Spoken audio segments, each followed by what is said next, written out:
आज फिर एक काली अंधेरी रात थी, पूरी तरह अंधेरे में डूबी हुई रात। आज फिर मैं अपनी ज़िंदगी में एक सबसे बड़ा पाप करने जा रहा था। अंधेरी रात थी और बारिश ज़ोर शोर से हो रही थी। मैं अपनी ज़िंदगी में अब तक 99 लड़कियों के साथ रातें गुजार चुका था।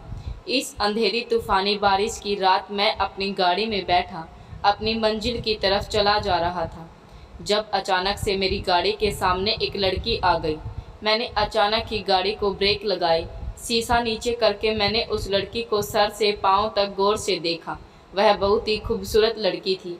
वह मेरे पास रोते हुए आई और उस समय वह लड़की एकदम सफ़ेद कपड़े पहने हुए थी और बारिश होने की वजह से वह पैदल आगे नहीं जा सकती थी। वह बहुत ज़्यादा परेशान दिखाई दे रही थी और इसी परेशानी में मुझसे सहायता मांग रही थी। वह मुझसे कह रही थी कि मैं उसे उसके घर तक छोड़ दूं। वह विधवा लड़की है और उसके बच्चे घर पर उसका इंतजार कर रहे हैं। उसकी बात सुनकर मैं हैरान हो गया कि वह बच्चों की माँ थी और एक विधवा लड़की थी। हालांकि वह तो शादीशुदा भी नहीं लग रही थी।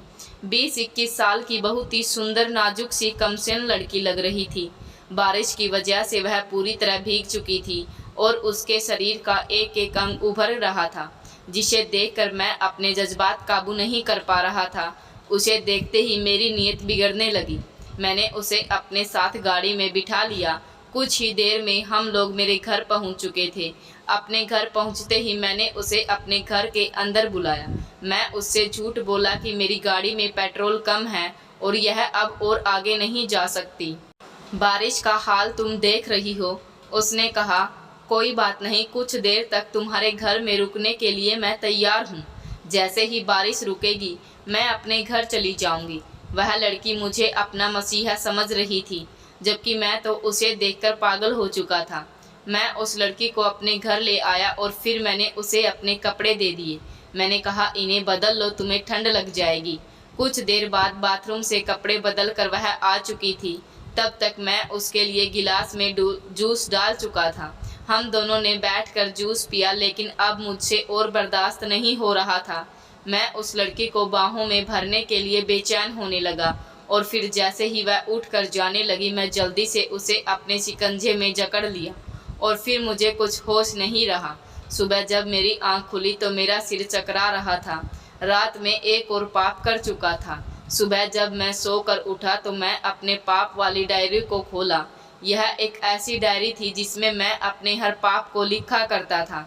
मैं बहुत ही बड़ा पापी था और मैं अपना हर पाप इस डायरी में लिख देता था। आज तक मैंने अपनी ज़िंदगी में जितनी भी लड़कियों के साथ पाप किए थे वह सारे इस डायरी में नोट थे। अब तक मेरी ज़िंदगी में 99 लड़कियां आ चुकी थी और रात वाली यह लड़की 100वीं लड़की थी। जैसे ही मैं अपनी डायरी उठाने के लिए टेबल तक गया, सामने का दृश्य देखकर मेरे पैरों तले से ज़मीन खिसक गई। जैसे ही मेरी नज़र डायरी से हटी और उस लड़की पर पड़ी तो उस लड़की को देखकर मेरे होश उड़ गए।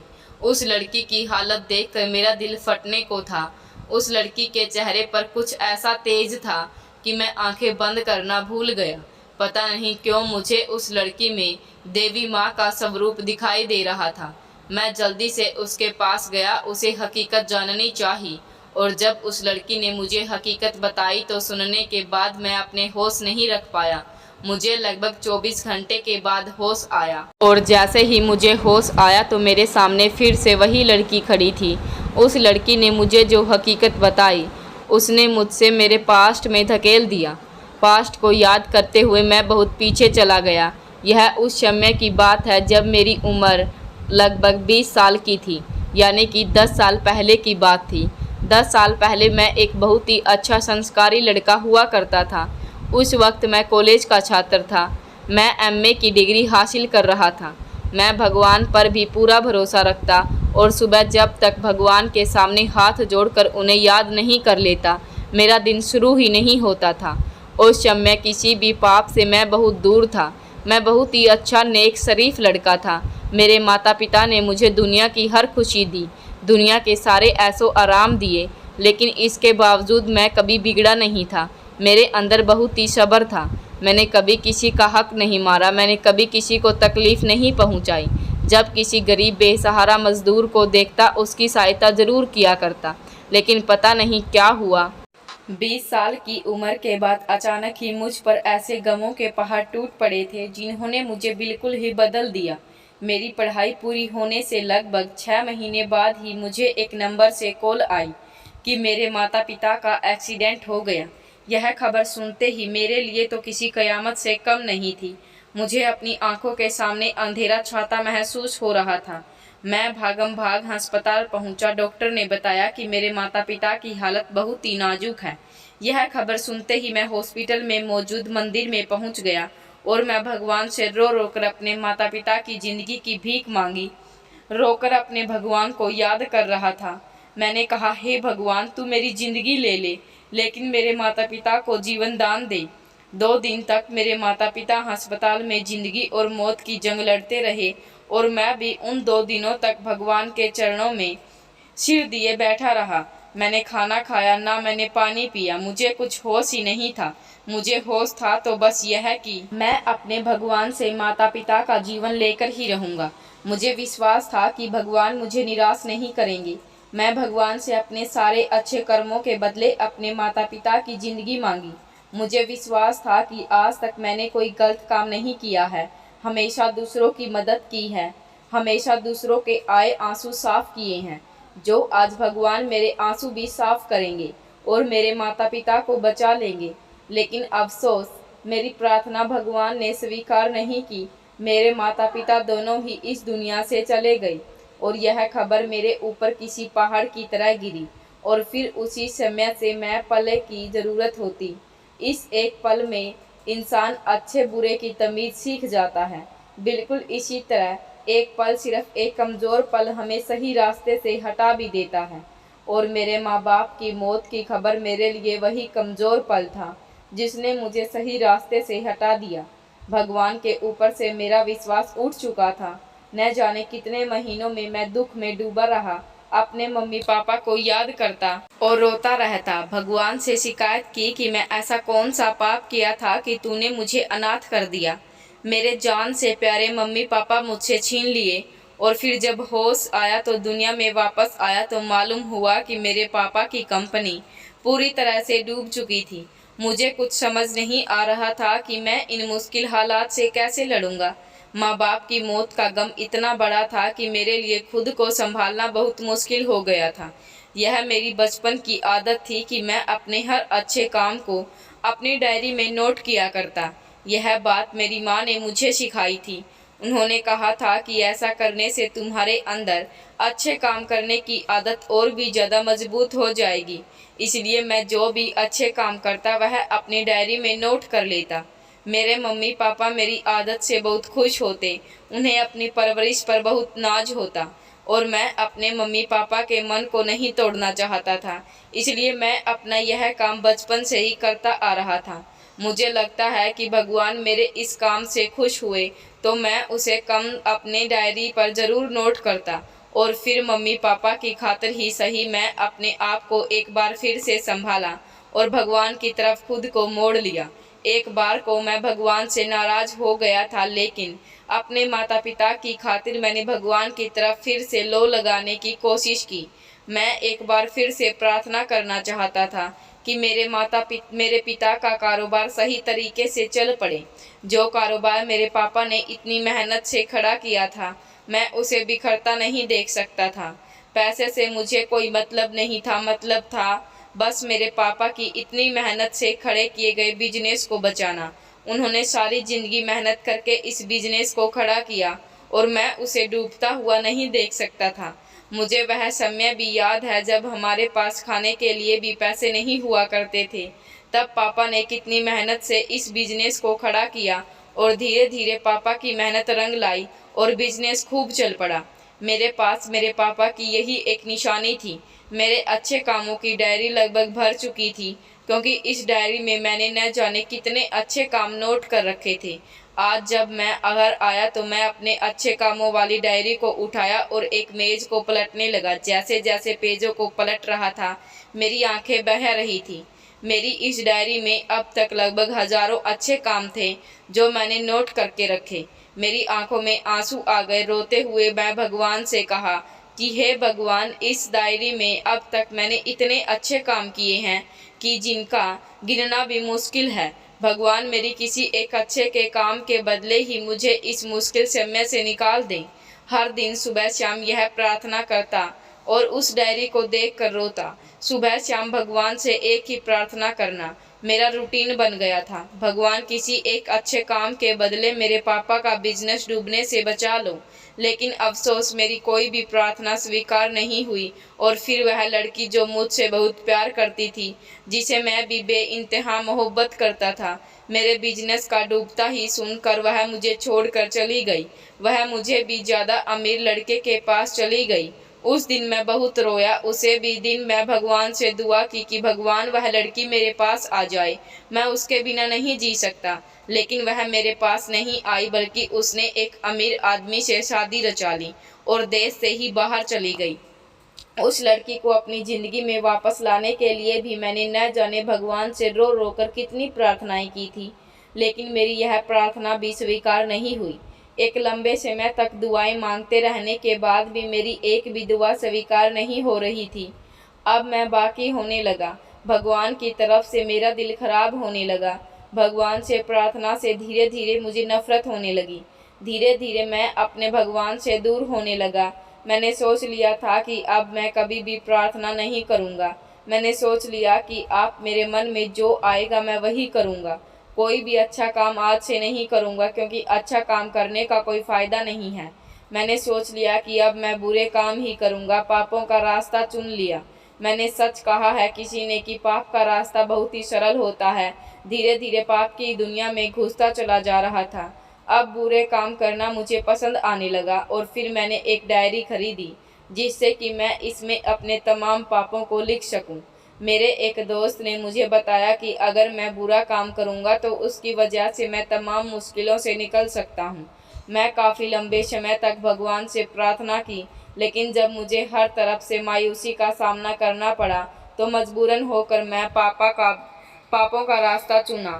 सच कहा है कि पाप के रास्ते पर चलना बहुत ही आसान होता है, और इंसान अगर एक बार पाप के रास्ते पर चल पड़े फिर वह रास्ता बहुत ही आसान लगने लगता है। यह एक ऐसी दलदल है जिसमें इंसान जब तक फंस जाता है तो फिर उसमें ही फंसता ही चला जाता है, और फिर इस दलदल से निकलना बेहद मुश्किल होता है। धीरे धीरे मैं भी इस दलदल में फंसता चला गया। मैंने धीरे धीरे पहले छोटे मोटे पाप करना शुरू किया। फिर मुझे इस बात का पता चला कि इस पाप की दलदल में मैं अकेला नहीं हूँ, बल्कि बहुत से लोग हैं जो इस दलदल में फंसे हुए हैं, और बहुत से ऐसे हैं जो अपनी मर्जी से इस दलदल में फंसे हैं, और कुछ लोग इसी पाप के दलदल में फंसे के फंसे अपनी पूरी ज़िंदगी बसर कर लेते हैं। एक के बाद दूसरा, दूसरे के बाद तीसरा, तीसरे के बाद चौथा, और फिर बस मैं बुरे काम करना शुरू कर दिए। सबसे बड़ा पाप जो मैं करता था वह होता था खूबसूरत लड़की के साथ राकेट रंगीन करना। किसी भी खूबसूरत लड़की को देखते ही मैं मदहोश हो जाता और फिर मैं वह सब कुछ कर जाता जो मुझे नहीं करना चाहिए था। जब तक मेरी ज़िंदगी मेरी नॉर्मल लड़कियां आ चुकी थी, मैं यह सारे पाप करने के बाद अपने डायरी में नोट कर देता। इस काम में इतना मज़ा था कि मैं अपने भगवान को भूल बैठा। यह सच था कि मैं दिन ब दिन बहुत ज़्यादा तरक्की भी करता जा रहा था। धीरे धीरे मैं कामयाबियों की बुलंदियों तक पहुंच गया। इस बीच मैंने कई लड़कियां फंसा रखी थी। मेरे तमाम पापों में सबसे बड़ा पाप और सबसे पसंदीदा भी था, मैं हर रात किसी न किसी लड़की के साथ अपना यह मन पसंदीदा काम करता, और मुझे इस बात का जरा भी अफसोस नहीं होता। सारी लड़कियां अपनी मर्जी के साथ मेरे साथ संबंध बनाने के लिए तैयार हो जाती। जब भी मुझे उनकी ज़रूरत होती मैं उनसे अपनी शारीरिक ज़रूरतें पूरी करता रहता। लेकिन ऐसे में एक लड़की ऐसी थी जिसे मैं फंसाना मेरे लिए बहुत मुश्किल हो रहा था। उस लड़की से मेरी जान पहचान फ़ोन के जरिए हुई थी। मैंने आज तक उस लड़की को देखा नहीं था। पता नहीं क्यों मुझे उस लड़की के से कुछ अपनापन सा हो गया। मैं अपनी सारी बातें उसे बताने लगा। पता नहीं क्यों उस लड़की में मुझे अपना आपा नज़र आता। ऐसा लगता था कि जैसे वह भी पाप के दलदल में है, फंसी हुई है, लेकिन शायद यह मेरा वहम था। लाख कोशिशों के बावजूद भी वह लड़की मेरी पहुंच से दूर थी। वह लड़की अब तक मुझे नहीं मिल सकी, लेकिन उस लड़की के अलावा मुझे बहुत सी लड़कियां मिल चुकी थी जो मेरे साथ यह काम बहुत ही खुशी से करती। जैसे ही मैं उन्हें इस काम को करने की ऑफर करता, वह फौरन राजी हो जाती और इस तरह मैं इस गंदे दलदल में फंसता चला गया। एक लंबे अरसे तक मैंने यह पाप किया। इस दौरान मैं शहर का बहुत बड़ा बिजनेसमैन भी बन चुका था।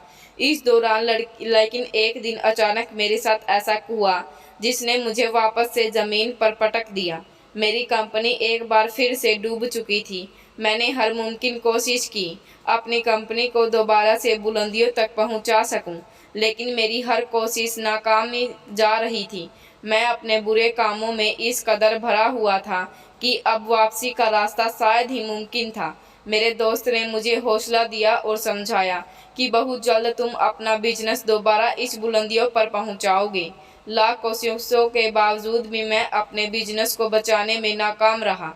इस रात मैं बहुत ज़्यादा परेशान था और कुछ पल सुकून के बिताना चाहता था, और इसलिए इस सुकून को हासिल करने के लिए मैंने एक लड़की को इस्तेमाल करना चाहा।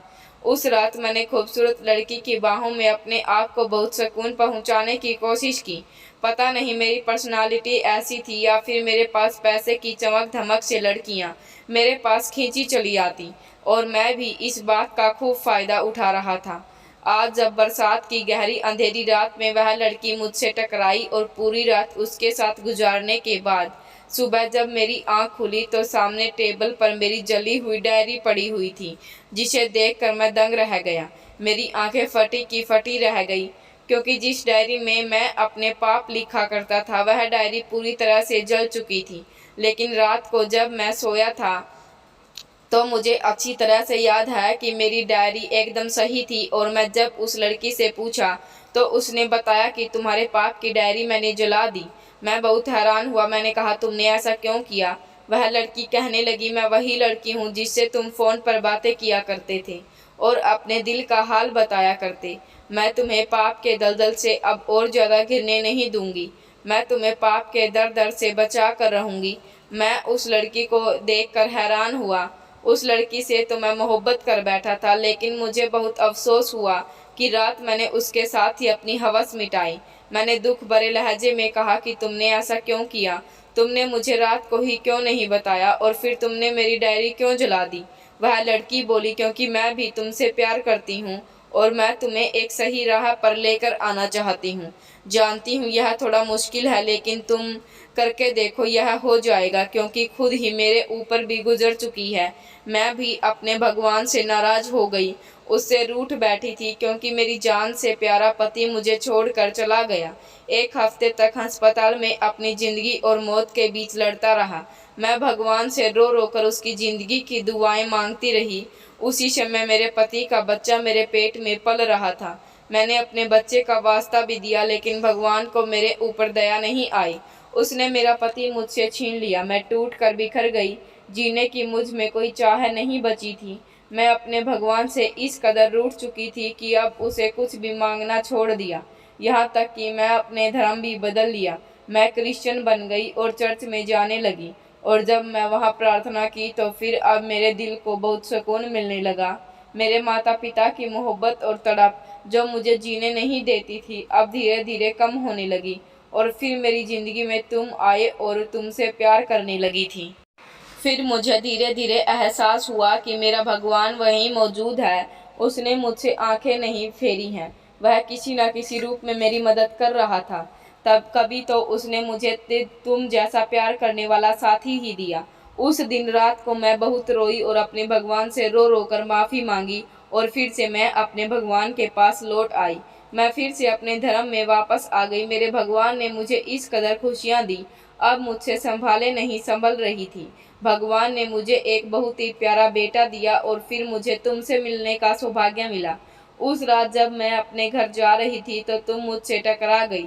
मैंने सोच लिया कि मैं तुम्हें सही राह पर लाकर रहूंगी, क्योंकि फ़ोन पर तुम मुझे बता चुके थे अपनी सारी कहानी, और इसलिए मैंने तुम्हारी पाप की डायरी जला दी। आज से तुम एक नई डायरी बनाओ और उसमें अपने अच्छे काम लिखो जो तुम्हारी मालिक हुआ करती थी। तुम्हें एहसास भी है तुम्हारे गलत कामों की वजह से तुम्हारे माता पिता कितने दुखी होते होंगे। तुम्हारी माँ कितना खुश होती थी जब तुम अच्छे काम अपनी डायरी में लिखा करते थे, और आज तुमने वही अच्छे कामों की डायरी बंद करके पापों की डायरी भरना शुरू कर दी। इसलिए मैंने तुम्हारी यह डायरी जला दी। यह वही पल था जब मैं अंदर ही अंदर रोशनी चमकी थी। मुझे एहसास हो गया था कि सच में मेरे माँ बाप कितना दुखी होते होंगे जब मुझे इस हाल में देखते होंगे।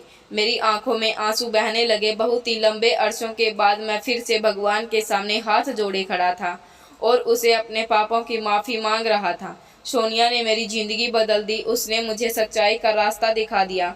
मैं बहुत खुश था। सोनिया ने मुझे बताया कि उसे रात हमारे बीच कुछ नहीं हुआ था। उसने जूस में नींद की दवा मिला दी थी जिसे पीते ही मैं सो गया था। मुझे सोनिया जैसी लड़की क्या मिली। मेरा जीवन बदल गया। अब वह हर कदम पर मेरे साथ खड़ी थी, मुझे अच्छे बुरे की तमीज़ सिखाती, मुझे कभी भी राह से भटकने नहीं देती। भगवान ने मुझे मेरे माँ बाप तो ले लिए, लेकिन मुझे बहुत ही प्यारी पत्नी भी दे दी थी जिसको पाकर मेरी ज़िंदगी में खुशियाँ भर गई। सोनिया का छोटा सा बच्चा जो अभी 1.5 साल का था मुझे पापा कहता और मैं भी उसे दिल से अपना बेटा स्वीकार कर लिया। सोनिया और मैं बहुत ही अच्छे खुशहाल ज़िंदगी जी रहे हैं। तो दोस्तों, यह थी हमारी आज की कहानी। कैसी लगी आपको आज की कहानी कमेंट करके हमें ज़रूर बताएं। वीडियो को लाइक करें और चैनल को सब्सक्राइब